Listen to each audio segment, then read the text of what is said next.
FORA.tv. The world is thinking. Blackwater operated under a State Department contract, not a contract with the U.S. military.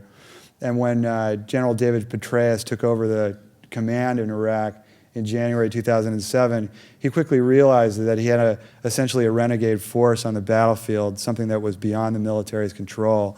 And so he began to take steps to try to rein in these guys and establish some sort of guidelines.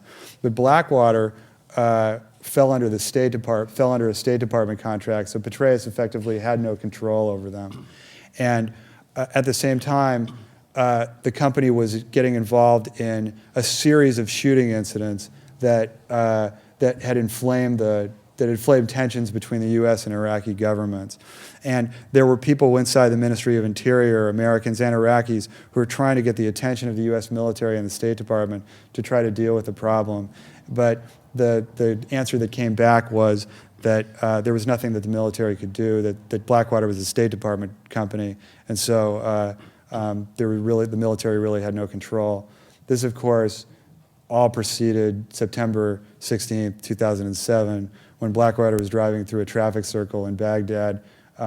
Apparently someone perceived a threat.